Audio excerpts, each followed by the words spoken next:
ప్రతిరోజు సామెతలలో సెప్టెంబర్ 22వ తారీఖు సామెతలు 22వ అధ్యాయంలో ఉన్న 29 వచనములు. గొప్ప ఐశ్వర్యము కంటే మంచి పేరును వెండి బంగారముల కంటే దయయు కోరదగినవి.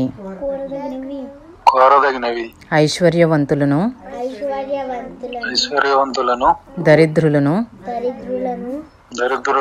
కలిసియుందురు. వారందరినీ కలుగజేసిన వాడు యెహోవాయే. బుద్ధిమంతుడు అపాయము వచ్చుట చూచి దాగును. జ్ఞానము లేనివారు యోచింపక ఆపదలో పడుదురు. యెహోవాయందు భయభక్తులు కలిగియుండుట వినయమునకు ప్రతిఫలము. ఐశ్వర్యమును ఘనతయు జీవమును దాని వలన కలుగును. ముండ్లును ఉరులును మూర్ఖుల మార్గములో ఉన్నవి. తన్ను కాపాడుకునివాడు వాటికి దూరముగా ఉండును.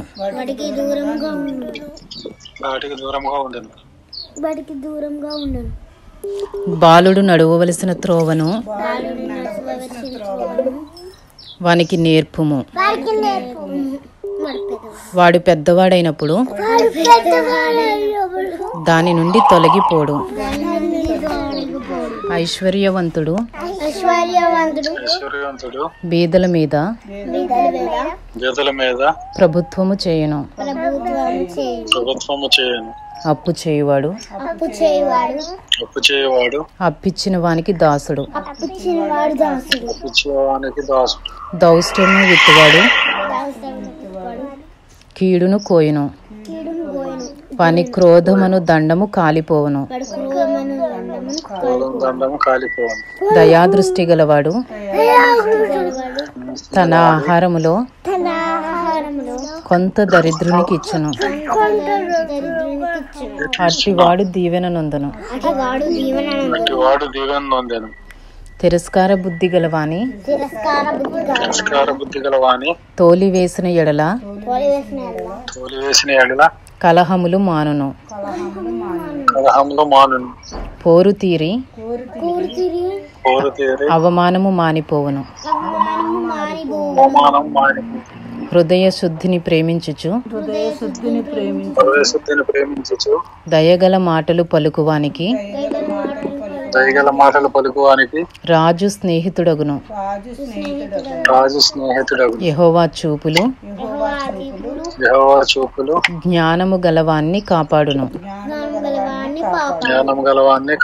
విశ్వాసఘాతకుల మాటలు ఆయన వ్యర్థము చేయును. సోమరి బయట సింహమున్నది. వీధులలో నేను చంపబడుదునను. వేశ్య నోరు లోతైన గొయ్యి. యెహోవా శాపము నొందినవాడు దానిలో పడును. బాలుని హృదయములో మూఢత్వము స్వాభావికముగా పుట్టును. శిక్షాదండము దానిని వానిలో నుండి తోలివేయును. లాభము నొందవలెనని దరిద్రులకు అన్యాయము చేయువానికిని అన్యాయం చేయువానికిని ధనవంతులకిచ్చువానికిని ధనవంతులకిచ్చువానికిని నష్టమే కలుగును. నష్టమే కలుగును. చెవియొగ్గి చెవియొగ్గి జ్ఞానుల ఉపదేశము ఆలకింపుము. ఆలకించు. నేను కలుగజేయు తెలివిని నేను కలుగుచేయు తెలివిని పొందుటకు మనస్సు నిమ్ము. నీ అంతరంగమందు వాటిని నిలుపుకొనుట ఎంతో మంచిది. పోకుండా అవి నీ పెదవుల మీద ఉండనిమ్ము. నీవు యెహోవాను ఆశ్రయించున్నట్లు నీకు నీకే గదా నేను ఈ దినమున వీటిని ఉపదేశించి ఉన్నాను. నిన్ను పంపు వారికి నీవు సత్యవాక్యములతో ప్రత్యుత్తరం ఇచ్చినట్లు సత్య ప్రమాణము నీకు తెలియజేయుటకై ఆలోచనయు తెలివియు గల శ్రేష్టమైన సామెతలు నేను నీ కొరకు రచించి తిని.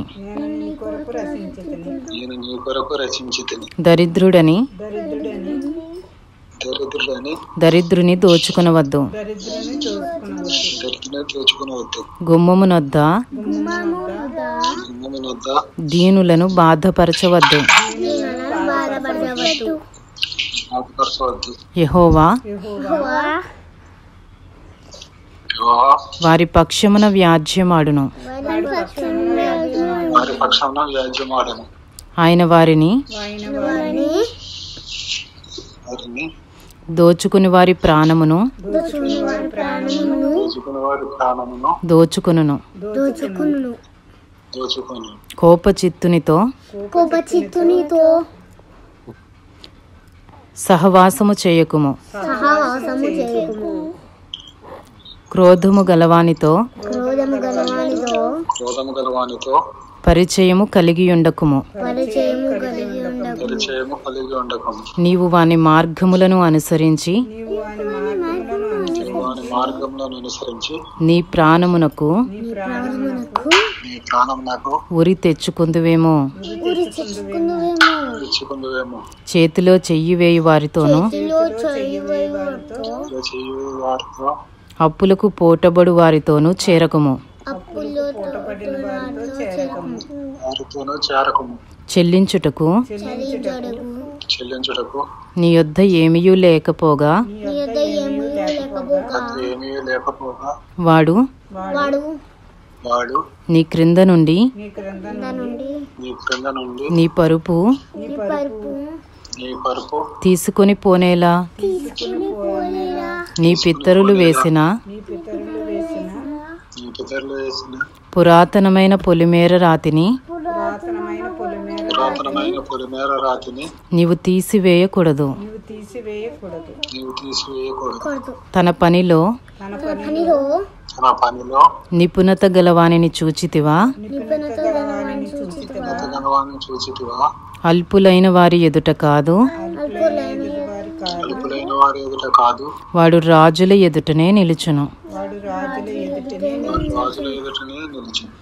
ఇంతటితో సామెతలు 22వ అధ్యాయంలో ఉన్న 29 వచనములు పూర్తి చేయబడినవి.